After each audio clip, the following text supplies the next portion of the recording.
محترم ناظرین، میں آپ کو اپنے channel history T V S پہ خوش آمدید کہتا ہوں۔ حضرت عیسیٰ علیہ السلام کے آسمان پر اٹھا لیے جانے کے بعد عیسائیوں کا حال بے حد خراب اور نہایت ابتر ہو گیا۔ لوگ بت پرستی کرنے لگے اور دوسروں کو بھی بت پرستی کرنے پر مجبور کرنے لگے۔ خصوصاً ان کا ایک بادشاہ دقیانوس تو اس قدر ظالم تھا کہ جو شخص بت پرستی سے انکار کرتا یہ اس کو قتل کر ڈالتا۔ اصحاب کہف شہر افسوس کے شرفاء تھے جو بادشاہ کے معزز درباری بھی تھے، مگر یہ لوگ صاحب ایمان اور بت پرستی سے انتہائی بیزار تھے۔ دقیانوس کے ظلم و جبر سے پریشان ہو کر یہ لوگ اپنا ایمان بچانے کے لیے اس کے دربار سے بھاگ نکلے اور قریب کے پہاڑ میں ایک غار کے اندر پناہ گزین ہوئے اور سو گئے، تو 300 برس سے زیادہ عرصے تک اسی حال میں سوتے رہ گئے۔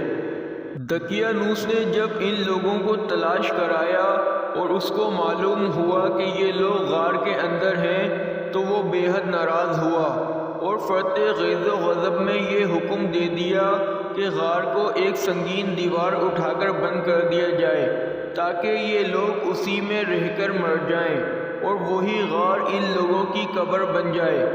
مگر دقیانوس نے جس شخص کے سپرد یہ کام کیا تھا وہ بہت ہی نیک دل اور صاحب ایمان آدمی تھا۔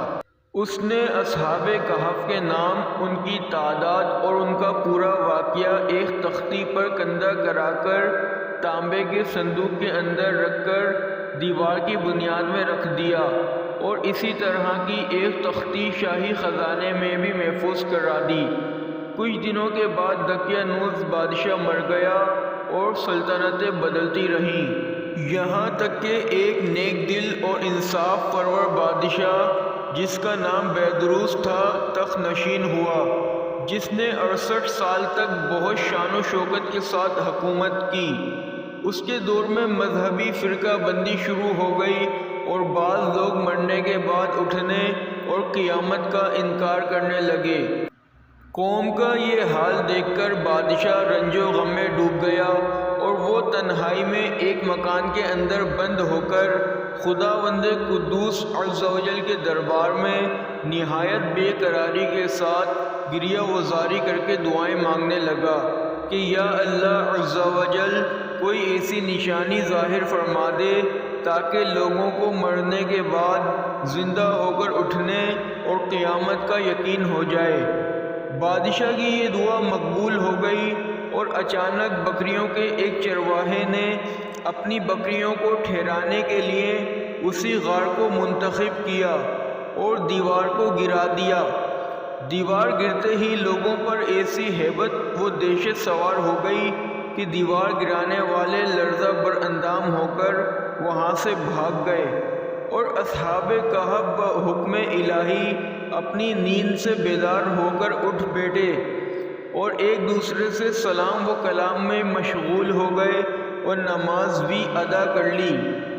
جب ان لوگوں کو بھوک لگی تو ان لوگوں نے اپنے ایک ساتھی یملیخا سے کہا کہ تم بازار جا کر کچھ کھانا لاؤ اور نہایت خاموشی سے یہ بھی معلوم کرو کہ دقیانوس ہم لوگوں کے بارے میں کیا ارادہ رکھتا ہے۔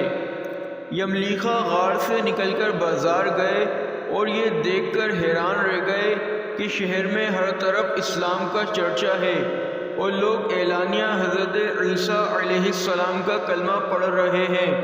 یملیخا یہ منظر دیکھ کر محو حیرت ہو گئے کہ الہی یہ کیا ماجرا ہے۔ اس شہر میں تو ایمان و اسلام کا نام لینا بھی جرم تھا، آج یہ انقلاب کہاں سے اور کیوں کر آ گیا؟ پھر یملیخا ایک نان بائی کی دکان پر کھانا لینے گئے اور دقیانوسی زمانے کا روپیہ دکاندار کو دیا جس کا چلن بند ہو چکا تھا، بلکہ کوئی اس سکے کا دیکھنے والا بھی باقی نہیں رہ گیا تھا۔ دکاندار کو شبہ ہوا کہ شاید اس شخص کو کوئی پرانا خزانہ مل گیا ہے، چنانچہ دکاندار نے ان کو حکام کے سپرد کر دیا اور حکام نے ان سے خزانے کے بارے میں پوچھ گچھ شروع کر دی اور کہا کہ بتاؤ خزانہ کہاں ہے؟ یملیخہ نے کہا کہ کوئی خزانہ نہیں ہے، یہ ہمارا ہی روپیہ ہے۔ حکام نے کہا کہ ہم کیسے مان لیں کہ یہ تمہارا روپیہ ہے؟ یہ سکہ 300 برس پرانا ہے اور برسوں گزر گئے کہ اس سکے کا چلن بند ہو گیا اور تم ابھی جوان ہو، لہذا صاف صاف بتاؤ کہ عقدہ حل ہو جائے۔ یہ سن کر یملیخہ نے کہا کہ تم لوگ یہ بتاؤ کہ دقیانوس بادشاہ کا کیا حال ہے؟ حکام نے کہا کہ آج روئے زمین پر اس نام کا کوئی بادشاہ نہیں ہے، ہاں سینکڑوں برس گزرے کہ اس نام کا ایک بے ایمان بادشاہ گزرا ہے جو بت پرست تھا۔ یملیخہ نے کہا کہ ابھی کل ہی تو ہم لوگ اس کے خوف سے اپنے ایمان اور جان کو بچا کر بھاگے ہیں۔ میرے ساتھی قریب ہی ایک غار میں موجود ہیں، تم لوگ میرے ساتھ چلو، میں تم لوگوں کو ان سے ملا دوں۔ چنانچہ حکام اور عمائدین شہر کثیر تعداد میں اس غار کے پاس پہنچے۔ اصحاب کہف یملیخہ کے انتظار میں تھے۔ جب ان کی واپسی میں دیر ہوئی تو ان لوگوں نے یہ خیال کر لیا کہ شاید یملیخہ گرفتار ہو گئے، اور جب غار کے منہ پر بہت سے آدمیوں کا شور و غوغا ان لوگوں نے سنا تو سمجھ بیٹھے کہ غالباً دقیانوس کی فوج ہماری گرفتاری کے لیے آ پہنچی ہے، تو یہ لوگ نہایت اخلاص کے ساتھ ذکر الہی اور توبہ و استغفار میں مشغول ہو گئے۔ حکام نے غار پر پہنچ کر تانبے کا صندوق برآمد کیا اور اس کے اندر سے تختی کو نکال کر پڑھا تو اس تختی پر اصحاب کہف کا نام لکھا تھا، اور یہ بھی تحریر تھا کہ یہ مومنوں کی جماعت اپنے دین کی حفاظت کے لیے دقیانوس بادشاہ کے خوف سے اس غار میں پناہ گزی ہوئی ہے۔ تو دقیانوس نے خبر پا کر ایک دیوار سے ان لوگوں کو غار میں بند کر دیا ہے۔ ہم یہ حال اس لیے لکھتے ہیں کہ جب کبھی بھی یہ غار کھلے تو لوگ اصحاب کہف کے حال پر مطلع ہو جائیں۔ حکام تختی کی عبارت پڑھ کر حیران رہ گئے اور ان لوگوں نے اپنے بادشاہ بیدروس کو اس واقعے کی اطلاع دی۔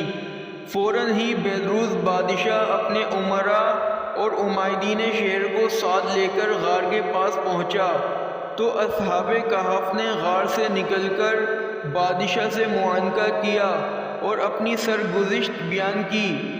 بیدروس بادشاہ سجدے میں گر کر خداوند قدوس کا شکر ادا کرنے لگا کہ میری دعا قبول ہو گئی، اور اللہ تعالیٰ نے ایسی نشانی ظاہر کر دی جس سے موت کے بعد زندہ ہو کر اٹھنے کا ہر شخص کو یقین ہو گیا۔ اصحاب کہف بادشاہ کو دعائیں دینے لگے کہ اللہ تعالیٰ تیری بادشاہی کی حفاظت فرمائے، اب ہم تمہیں اللہ کے سپرد کرتے ہیں۔ پھر اصحاب کہف نے السلام علیکم کہا اور غار کے اندر چلے گئے اور سو گئے، اور اسی حالت میں اللہ تعالیٰ نے ان لوگوں کو وفات دے دی۔ بادشاہ بیدروس نے سال کی لکڑی کا صندوق بنوا کر اصحاب کہف کی مقدس لاشوں کو اس میں رکھوا دیا، اور اللہ تعالیٰ نے اصحاب کہف کا ایسا رعب لوگوں کے دلوں میں پیدا کر دیا کہ کسی کی یہ مجال نہیں کہ غار کے منہ تک جا سکے۔ اس طرح اصحاب کہف کی لاشوں کی حفاظت کا اللہ تعالیٰ نے سامان کر دیا۔ پھر بیدروس بادشاہ نے غار کے منہ پر ایک مسجد بنوا دی اور سالانہ ایک دن مقرر کر دیا کہ تمام شہر والے اس دن عید کی طرح زیارت کے لیے آیا کریں۔ مرنے کے بعد زندہ ہو کر اٹھنا حق ہے، اور اصحاب کہف کا واقعہ اس کی نشانی اور دلیل ہے جو قرآن مجید میں موجود ہے۔ اگر آپ کو ہماری یہ ویڈیو پسند آئی تو اسے لائک کریں، شیئر کریں اور سبسکرائب کریں۔